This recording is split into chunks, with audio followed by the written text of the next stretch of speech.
Hello students, आज हमारे YouTube channel MS exam family में आपका स्वागत है।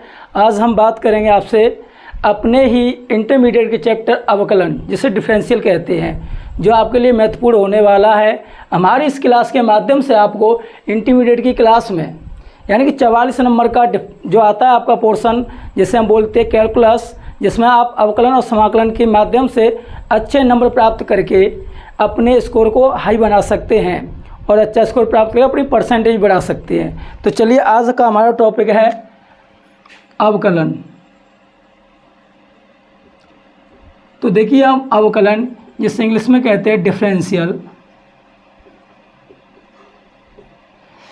तो देखिए, ये अवकलन होता क्या है। जैसे कि हम पिछली कक्षा में पढ़े हैं फलन। तो जैसे कि हमने फलन पढ़ा होगा, फलन होता है जिसे फंक्शन कहते हैं। तो पहले तो हमें ये जानना है कि ये फलन क्या है। यानी कि दो राशियों के बीच एक संबंध होता है। जब वो संबंध f(x) द्वारा दर्शाया जाता है, जैसे कि x² + 2x + 3, तो यहाँ पे ये जो फलन है, इस फलन के बारे में हम बात करें कि इस फलन के मान में जो परिवर्तन होगा, उस परिवर्तन को ही हम कहते हैं अवकलन। ठीक है। तो ये जो फंक्शन दिया हुआ है, इसमें जो f(x) है, f(x) की जगह हम y भी लिख सकते हैं, अर्थात x² + 2x + 3।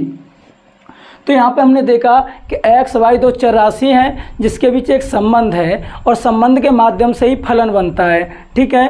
तो हम यहाँ पे देखते हैं कि ये जो x और y का फलन है, उसमें x को स्वतंत्र राशि कहते हैं, स्वतंत्र राशि। ठीक है। तथा जो y है वो आपकी परतंत्र राशि है। यानी कि हम कह सकते हैं y की जितनी भी वैल्यूज होंगी वो हमेशा x पर डिपेंड करती हैं। अर्थात x के स्वतंत्र होने पर हम जितने भी अवकलन अपनी इंटरमीडिएट क्लासेज में करते हैं तो x के सापेक्ष ही चलते हैं। अर्थात यहाँ जो y का अवकलन होगा x के सापेक्ष, यानी कि x के सापेक्ष y का अवकलन। तो इसको हम प्रतीकात्मक रूप में लिखते हैं dy/dx, जिसका मतलब होता है difference of x then difference of y। यानी कि x के बदलने पर y के मान में भी परिवर्तन होता है। जैसे कि हम बात करें, आपको ऊपर फलन दिया है y = x² + 2x + 3। जहाँ हम यदि x = 1 डालते हैं तो y की वैल्यू क्या निकलेगी। तो जैसे हम 1 रखते हैं, 1 का स्क्वायर 1 + 2 × x, x की जगह 1 डालेंगे तो 2 + 3, तो ये वैल्यू निकल के आती है कितनी, 6। अगर इसी जगह हम x बराबर वैल्यू 2 रखें तब क्या निकलेगी। तो हम तब बात करते हैं y बराबर x की जगह कितना रखेंगे, 2, तो 2 का स्क्वायर हो जाएगा 4 और 2 × x है, x की जगह 2 डालेंगे तो ये भी क्या हो जाएगा 4 + 3, तब हमारी वैल्यू निकल के जो आती है वो होती है 11। यानी कि हम बात कर रहे हैं जैसे जैसे हम x के मान में परिवर्तन ला रहे हैं वैसे वैसे y के मान में परिवर्तन हो रहा है। तो यहाँ पे हमारी x स्वतंत्र राशि है और y परतंत्र राशि है। तो यहाँ पे बस समझ लीजिए कि जो फलन होते हैं उन फलनों में x के मान बदलने पर y का मान भी परिवर्तित हो जाता है, तब इसी को हम अवकलन कहते हैं। ठीक है। तो इतना सी बात हमें पता होनी चाहिए। और अवकलन के जो सूत्र हैं हम पिछली कक्षा में पढ़कर आए होंगे, थोड़े से उनको रिवाइज कर देते हैं। फॉर्मूले ऑफ डिफरेंशियल।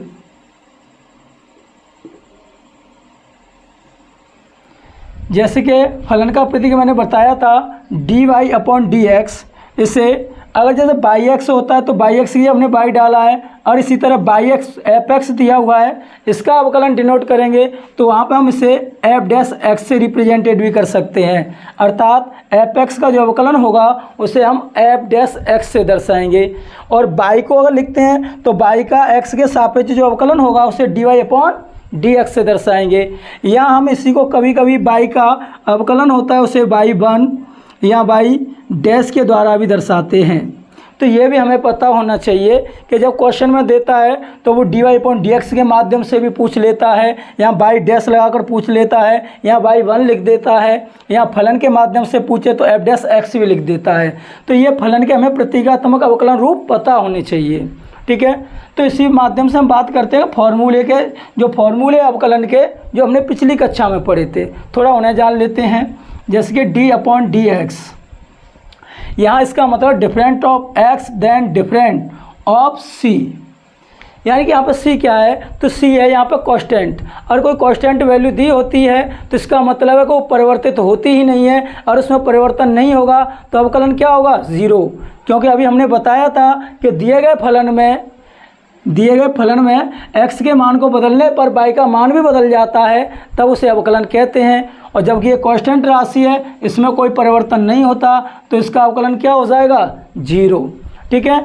इसी प्रकार d/dx x⁴n, इसके फॉर्मूले की बात करें तो ये होता है, इस फॉर्मूले को हम याद रख सकते हैं, जैसे कि इसे छत का फॉर्मूला भी कह सकते हैं।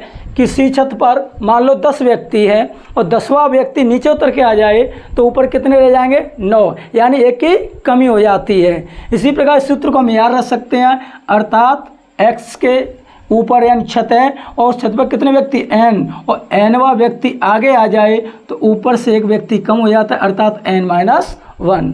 इस तरीके से हम लॉजिक से याद रख सकते हैं, ठीक है। इसी प्रकार हम बात करें अगले फलन की, यानी कि d/dx, अगर आपको दे दिया जाए √x, तो इससे कैसे करेंगे।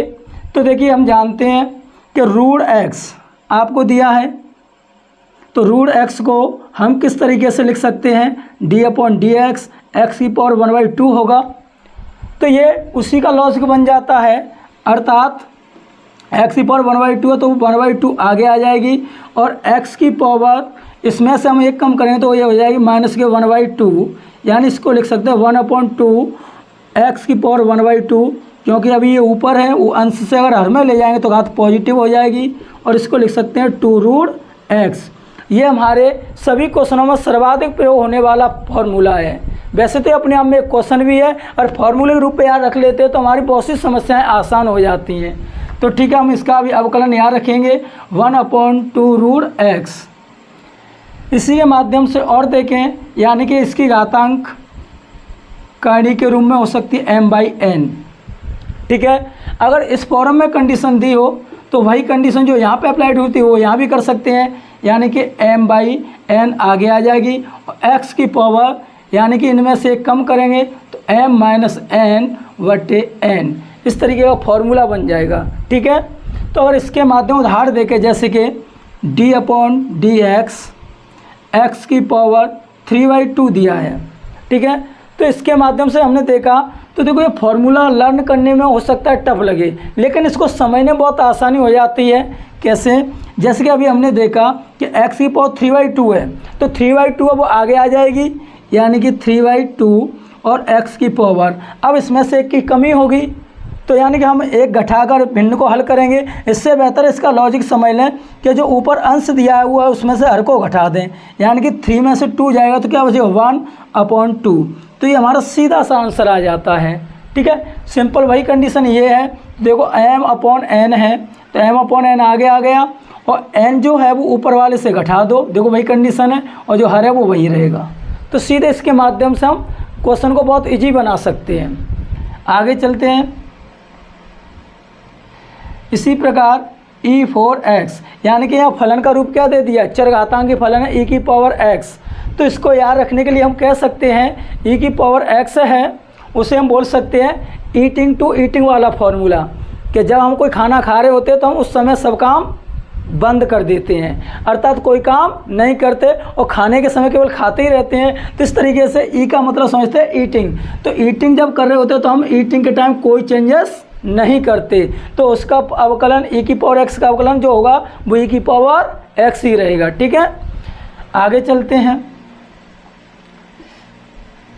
अब आता है a⁴x, a⁴x log e⁴x, ये सीधे हो जाएगा, सॉरी, a⁴x log e⁴, तो देखो इस फॉर्मूले को हम किस माध्यम से रख सकते हैं, जैसे कि देखो a की पावर x है, a की पावर x है, तो इस फॉर्मूले को हम यहाँ रखें a की power x log e a, ठीक है। इसी प्रकार का एक और फॉर्मूला होता है यहाँ पे log e x, log e x को हम कह सकते हैं यानी कि log E4 होता है एजुकेटेड, और कितने लोग हैं x, तो log यानी कि लोग जो एजुकेटेड लोग होते हैं तो वो एक ही घर में एक ही छत के नीचे बड़े प्रेम से रह लेते हैं, तो इसी तरीके से याद रख सकते हैं। तो log e x का जो अवकलन बनेगा 1/x, यानी एक ही छत के नीचे सभी लोग रह लेते हैं, ठीक है। तो इस माध्यम से इसको याद रखेंगे। और हम बात करें आगे d/dx log ax, तो यहाँ पर इन दोनों फॉर्मूले देखो आपको डिफरेंस समझना है। सबसे बड़ी बात, यहाँ log बेस में क्या है e है, और यहाँ log बेस में a है, यानी कि यहाँ e है ये एक चरघातांकी फलन है, ठीक है, और यहाँ a है वो a एलिमेंट r यानी कि एक रियल नंबर है, इसकी जगह कोई भी वैल्यू फंक्शन में आ सकती है, ठीक है। तो इसको जब फॉर्मूला करेंगे तो इसका हो जाएगा 1/x log e a, ठीक है। तो यहाँ हम कह सकते हैं कि जो लोग हैं वो अनपढ़ हैं, और अनपढ़ लोग भी पढ़े लिखे लोग थे जो x, उनके साथ भी मिलजुल कर एक ही छत के नीचे रह रहे हैं, तो इस माध्यम से हम इनको याद कर सकते हैं, ठीक है। और जो सबसे ज़्यादा क्वेश्चन बनते हैं वो आपके यहीं से बनते हैं, ठीक है। तो इतनी सी बात हमें पता होना चाहिए, ठीक है। चलो अब इससे चलते हैं आगे।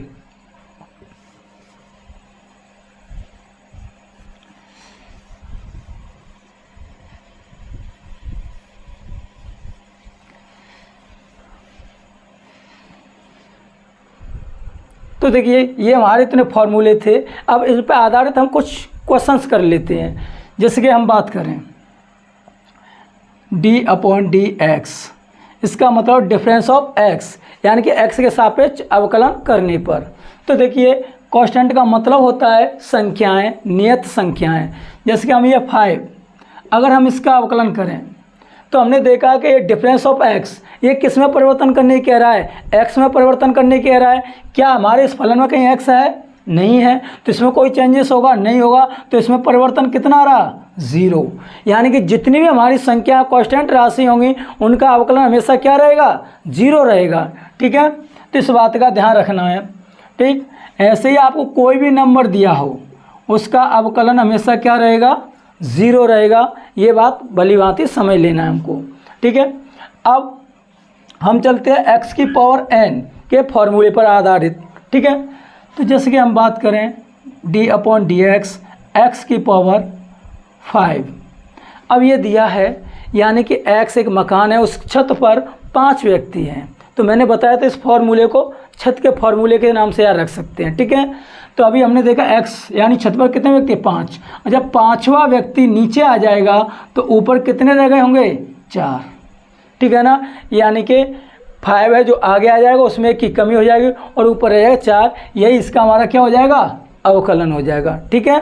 तो इस माध्यम से हम इसके भी अवकलन कर सकते हैं। कितनी भी पावर दी हो आपको, x की पावर 100 दे दी तो हम कह सकते हैं 100 कहाँ जाएगा? नीचे आ जाएगा, और ऊपर कितना रह गया होगा? 99, ठीक है। उसी प्रकार हम देखें अभी अभी का ताज़ा जो सवाल है 2022 का, यानी कि x की पावर 2022 हो तो इसका भी हम अवकलन सीधे सीधे कर सकते हैं। क्या? 2022 आगे आ जाएगा और x की पावर है 2021, यानी कि आपकी जितनी भी पावर होती है वो आगे आ जाती है और ऊपर जो उसकी पावर दी होती है उसमें से एक की कमी हो जाती है। तो बहुत ईजी होता है इसे समझना, तो बस प्रैक्टिस की ज़रूरत होती है, ठीक है। अब इसी में से थोड़ा क्वेश्चनों को टफ किया जाता है, वो किसके आधार पर? कड़ी के आधार पर। अब इस कड़ी के आधार पर यहीं से क्वेश्चन टफ बन जाता है। कैसे? तो देखो आपका क्वेश्चन किस टाइप का बनेगा। हो सकता है वो आपका क्वेश्चन 3/5 के रूप में बन जाए, हो सकता है आपका क्वेश्चन इस तरीके से बन जाए, हो सकता है आपका क्वेश्चन इस तरीके से बन जाए, या हो सकता है क्वेश्चन आपका इस तरीके से बन जाए। इन क्वेश्चनों को देखते ही हमारे माइंड में डाउट आ जाता है कि x की पावर n का तो कर लेते हैं, लेकिन ऐसा क्वेश्चन पहली बार देखा है। लेकिन ये बहुत ईजी होते हैं, सब इसी फॉर्मूले पर आधारित हैं। देखिए 3/5 यानी x की पावर कितनी है, 3/5 है, तो 3/5 कहाँ जाएगी आगे। अब 3/5 में से हम एक कम करें, यानी 3/5, अब एक कम करेंगे तो इसका एलसीएम लेंगे, यानी कि 3 - 5/5 यानी कि आपका निकल आएगा 2/5। इतनी कैलकुलेशन करेंगे, लेकिन हमें इतनी कैलकुलेशन बिल्कुल भी नहीं करनी। हमें सीधे क्या करना है, 3/5 आगे आ गई, अब ऊपर कितना बचा होगा, तो एक कैसे कम करें, तो जो आपका अंश है उसमें से हर को घटा दो। जैसे 3 में से 5 घटाएंगे तो कितना बचेगा, -2/5, और जब हल करने पर भी हमें मिलता है। तो ये थोड़ी सी बात है, बस माइंड में याद रख सकते हैं। जैसे कि ये भी क्वेश्चन है, तो ये कड़ी क्या है, तो ये पहले ये भी समझ लेना चाहिए कि जैसे कि यहाँ पे एक फॉर्मूला जैसे हम पढ़ते हैं 9th क्लास में, तो यहाँ पे m कड़ी है और x की पावर n है, तो इससे हम क्या लिख सकते हैं, x की पावर n/m, यानी कि जो कड़ी में संख्या दी होती है वो उसकी घात के रूप में निकल आती है, कड़ी के रूप में निकल आती है। तो देखिए अब इसी को हम जैसे हल करके देखें तो d/dx, इसे क्या लिख सकते हैं, x की पावर 7/3। अब इसका करना है हमें अवकलन, तो देखो अब ये सिंपल घात बन गई, तो 7/3 कहाँ जाएगा आगे, x की पावर कितना बचा होगा, 7 में से 3 कम कर दो, कितना रह जाएगा 4, यानी कि 4/3, यही आपका आंसर है। ठीक है, तो हमें इस तरह से जैसे कि अभी घटा रहे थे इस तरह की कैलकुलेशन नहीं करनी है, सीधे बस थोड़ी सी बात याद रखनी है। इसको देखिए d/dx, तो अब हमने देखा ये बीजगणितीय फलन था, और बीजगणितीय फलन में क्या x की पावर n होनी चाहिए, लेकिन ये किस में दिया है, परमेय रूप में दिया है, तो पहले हम शुद्ध रूप में लेके आएंगे, यानी कि अभी x की पावर कितनी है 7/6 है, जब हम इसे ऊपर लेके आएंगे तो x की पावर -7/6 हो जाएगी। और फिर यही कैलकुलेशन, अभी इसकी पावर कितनी है -7/6, यानी कि -7/6 है, तो ये तो आगे आ गई। अब x की पावर अब इसमें से कम की जाए, तो कम करने का तरीका मैंने बताया क्या, अंश में से हर को घटा दो। तो अभी अंश कितना है -7, और -7 में से -6 करोगे, यानी कि -7 और 6 घटाओ इसमें से, तो कितना हो जाएगा -13, यानी कि -13। तो यहाँ पे जैसे अंश से हर को घटाएंगे तो -13/6 हो जाएगा। ठीक है, तो बहुत ईजी क्वेश्चन है, ये देखने में टफ लगते हैं लेकिन ये बहुत आसान क्वेश्चन है। ठीक है, अब इसको देखें तो देखिए पहले तो कड़ी का जो रूप दिया उसको उठाना है, घातांक रूप में लेके आएंगे तो x की पावर 3/5 हो गया। अभी ये परमेय रूप में दिया है तो इसे बीजीय व्यंजक ऊपर लेकर आएंगे, d/dx, x की पावर क्या हो जाएगी 3/5, नीचे प्लस की तो ऊपर लाइन क्या हो जाएगी माइनस, और अभी मैंने बताया -3/5 कहाँ जाएगा आगे। अब इसमें से 1 की कमी करेंगे तो मैंने बताया घटाने का तरीका, अंश से हर को घटा दो, तो -3 से 5 घटाओगे तो -8/5। तो इस तरीके से हम इन क्वेश्चनों को निकाल सकते हैं, और ये बहुत ज़बरदस्त क्वेश्चन है। ये आपके बोर्ड एग्जाम के साथ साथ कॉम्पिटिशन में भी आपको थोड़ा सा परेशान कर देते हैं, तो इन क्वेश्चनों पर थोड़ा सा ध्यान रखें। ठीक है, तो चलिए अब इसे देखते हैं आगे।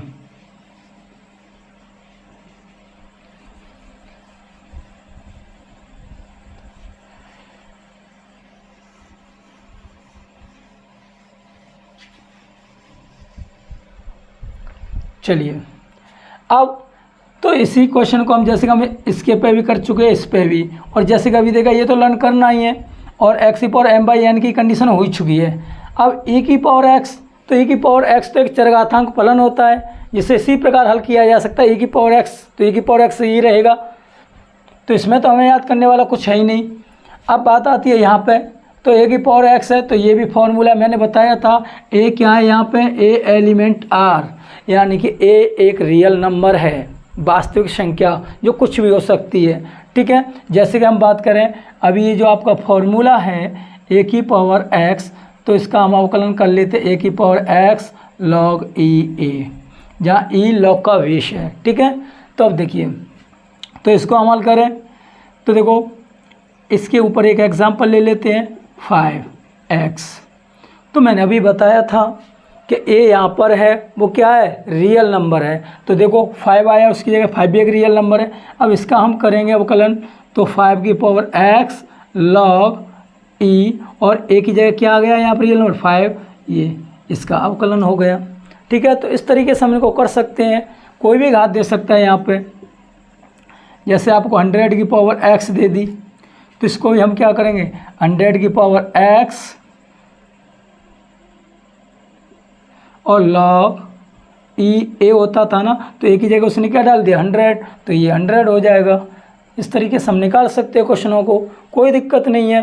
तो ये भी हमारे लिए बहुत ईजी है।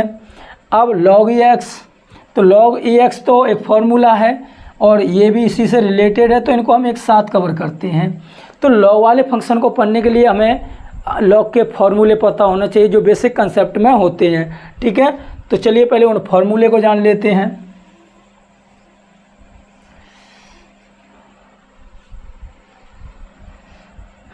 जैसे कि लॉगरिथम्स फॉर्मूले, ये बेसिक कंसेप्ट में है जो आपके अवकलन के साथ साथ समाकलन, त्रिगोनोमेट्री, अलजेब्रा फंक्शन हमारे मैथ में कहीं भी यूज हो जाते हैं, जो हमारी कैलकुलेशन को बहुत आसान बना देते हैं। तो हमें ये फॉर्मूले तो पता होने चाहिए। ठीक है, तो देखते हैं, जैसे कि हमें दिया हो log m इंटू एन और बेस में हो e। ठीक है, तो इसको जब हम तोड़ते हैं तो log में जो भी राशि गुणा में दी होती हैं उन गुणा वाली राशियों को जोड़ के रूप में तोड़ देते हैं।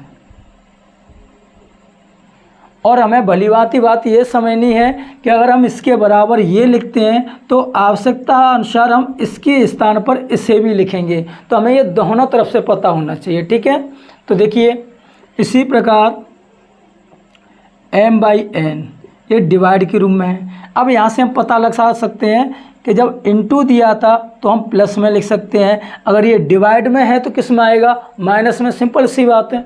तो यहाँ पे लिख सकते हैं log m minus log e n। ठीक है, तो ये तो इजी हो जाएगा। अब इससे आगे जो log का फॉर्मूला है घातांक रूप में, जब किसी राशि को घात के रूप में लिखा जाता है तो उसमें जो अवकलन की भांति पावर जो होती है आगे आ जाती है, जैसे कि n log m। तो ये कंडीशन यहीं तक रहेगी। ठीक, और इसके फॉर्मूले हैं ये दिया है। अब यहाँ पे हम बेस चेंज भी कर सकते हैं। बेस कैसे चेंज होगा, जैसे log ई m दिया है तो यहाँ पे ये देखो आपका बेस क्या है, e है। अगर हम इसका बेस आपस में से चेंज करना चाहें तो इसे लिख सकते हैं log m e, यानी कि हमारा बेस चेंज करते हैं तो उसका परमेय कड़ हो जाता है। ठीक है, तो जैसे log ई m दिया है तो इसे हम 1/log m e लिख सकते हैं, यानी कि जो हमारा बेस था वो एक नंबर बन गया और जो नंबर था वो हमारा एक बेस बन गया। इस फॉर्मूले का सर्वाधिक यूज होता है कंपटीशन आने वाले क्वेश्चनों में, तो इस फॉर्मूले को भली भांति समझ लें। अब यहीं पे एक चीज़ और आ जाती है, जैसे कि बेस a की पावर b और संख्या m की पावर n दी हो, इस तरह का क्वेश्चन बन जाता है। तो कैसे हल करेंगे, तो यानी कि जो पावर थी, जैसे कि अभी हमने यहाँ देखा पावर कहाँ जाती है आगे, तो यहाँ हमने देखा ये संख्या की पावर क्या है n, आगे आ गई। यहाँ बेस की पावर क्या है b, ये भी आगे आ गई। और ये नीचे है तो यहाँ भी ये नीचे ही रहेगी। ठीक, और log आधार में क्या बचा होगा a और यहाँ पर नंबर क्या बचा होगा m। तो इस वाले फॉर्मूले हम इस तरीके से याद रख सकते हैं। ठीक है, इन फॉर्मूले पर ध्यान देना अति आवश्यक है, क्योंकि जितने भी क्वेश्चन टफ बनते हैं कंपटीशन के लिए वो सभी यहीं से निकलते हैं। ठीक है, कैसे निकलेंगे अभी हम इस पर रिवाइज करते हैं। चलिए देखिए, खासकर हमें ये बेस वाला सिस्टम पता होना चाहिए। जैसे कि हम बात करें बेस की, तो देखिए log बेस क्या होता है। जैसे कि हमने बात की तो log में कहीं कहीं बेस e दिखने को मिलेगा, और आप अंक गणित में जाएंगे तो log का बेस 10 मिलेगा। अब इसका सिस्टम क्या है कि ये आपका बीजगणितीय पद के लिए प्रयोग होता है और ये आपके अंकगणित के लिए प्रयोग होता है। जैसे कि हमने पता है log 10 की वैल्यू हम क्या लिखते हैं, 1 लिखते हैं। क्या लिखते हैं, 1, यानी कि log 10 की वैल्यू 1 आई। तो आई कैसे, तो हमें पता होना चाहिए ये आपका फॉर्मूला क्या है। तो देखो यहाँ की घात कितनी है, 1 होगी, और वो घात कहाँ जाएगी, आगे। तो यहाँ पे एक फार्मूला जनरेट होता है जब हमें सेम पोजीशन मिले, आधार भी और नंबर भी, तो उसकी वैल्यू हमेशा क्या रहती है, 1 रहती है। इसको अच्छी तरीके से और समझ लेना चाहिए, ठीक है। और इसी के आधार पर एक क्वेश्चन जो और बनता है, e की पावर log e n, इस तरह की कंडीशन बने, e की पावर log, और वहाँ भी बेस क्या है, e। तो जब ये सेम कंडीशन बन जाए तो ये पूरा यहाँ से हट जाता है और क्या रह जाता है, n। तो ये फॉर्मूला हमें सबसे ज़्यादा प्रयोग होने को और देखने को मिलेंगे। जैसे कि आप एयरफोर्स, एनडीए या डिफेंस की तैयारी करते हो जिसमें आपका टेक्निकल मैथ आता है, तो वहाँ जितने भी क्वेश्चन मिलेंगे अवकलन और समाकलन के वो लॉग फॉर्मूले पर आधारित हैं आपके, ठीक है। तो जैसे कि इसी को हमने अभी लिखा, यहाँ हम कहते हैं log 10 100 की वैल्यू कितनी होगी, 2। तो ये आई कैसे, तो इसको ही हम क्या लिख लेते हैं, log 10 10 की पावर 2, और घात कहाँ जाती है, जैसे कि अभी हमने यहाँ पर देखा पावर कहाँ जाती है, आगे। तो पावर आगे आ जाएगी 2, और देखिए log 10 × 10, तो यहाँ पे ये वाला फॉर्मूला बन गया। यानी बेस और संख्या क्या होगी, सेम सेम, तो इसकी वैल्यू होगी 2 और इसकी वैल्यू होगी 1, यानी कि 2 वैल्यू, यानी कि इसकी जो वैल्यू निकलेगी वो क्या निकलेगी, 2।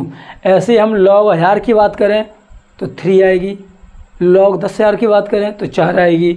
और ऐसे ही यहाँ पे ये दिया log e x, तो इसको भी हम आवश्यकता अनुसार बेस से चेंज करना चाहें तो हम इसको लिख सकते हैं log 10x upon log 10e, यानी कि हम इसे बेसेज भी चेंज कर सकते हैं। जो ऊपर वाला था वो ऊपर ही रहेगा और जो नीचे बेस है वो नीचे रहेगा। और यहाँ पर हम बेस के रूप में जस्ट 10 लिया है, हम आवश्यकता अनुसार कुछ भी ले सकते हैं। तो ये बात हमें भली भांति पता होना चाहिए, ठीक है।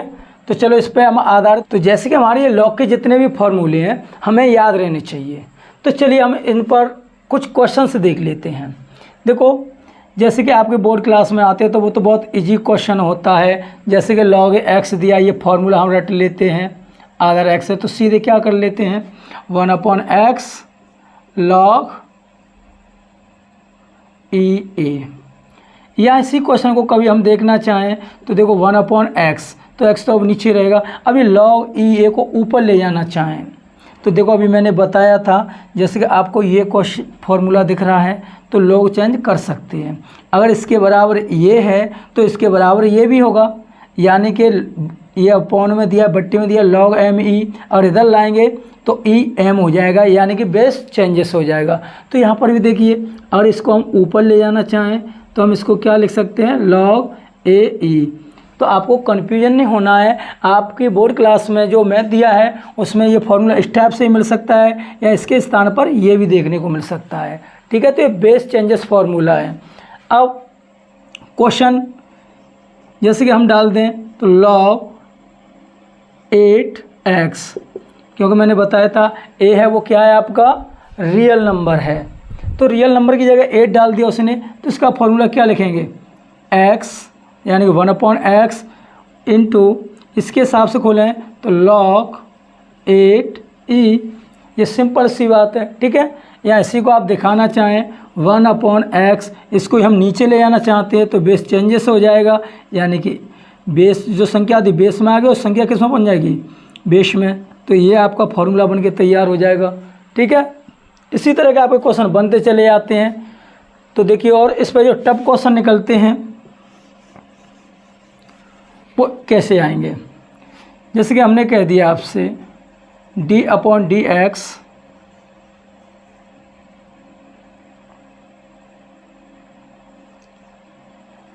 ये दे दिया आपको। अब ये क्वेश्चन हमें करना है, अब कैसे करेंगे, तो देखिए इसी को हम करना चाहें तो d/dx, इसको हम क्या लिख सकते हैं, log x e है, और जब इसे नीचे लेके आएंगे तो क्या हो जाएगा, log e x। अब 1/log e x हो गया। अब इसका हम अवकलन आसानी से कर सकते हैं। कैसे करेंगे? तो देखिए d/dx log EX, यहाँ पे इसकी पावर क्या रही होगी 1, इसको ऊपर ले आएँ तो क्या हो जाएगा -1। ठीक है, अब ये -1 है, अब -1 को हम कहाँ ले आए? आगे, -1 आगे आ गई। ठीक, अब -1 आगे आ गई तो log EX, अब इसमें से एक की कमी होगी और -1 में से कमी होगी, यानी कि ये x की पावर n वाला फॉर्मूला है। अब ये घात आगे आई तो इसमें से एक की कमी होगी, कितना हो जाएगा -k2। अब ये तो है x की पावर n का, फिर log x का करेंगे तो क्या हो जाएगा 1/x। ठीक है, तो इसको हम कैलकुलेट करके सही तरीके से लिखना चाहें तो 1/x है तो है, और ये -2 है तो नीचे एक किसकी हो जाएगी पॉजिटिव हो जाएगी, log x की पावर 2। इस तरीके से आंसर निकाल सकते हैं। ठीक है, तो ये घात चेंजेस करने के क्या फॉर्मूले होते हैं, ऐसे टफ सवाल जो आएंगे उसके लिए हम नेक्स्ट वीडियो का वेट करेंगे। आज के लिए इतना ही, थैंक यू।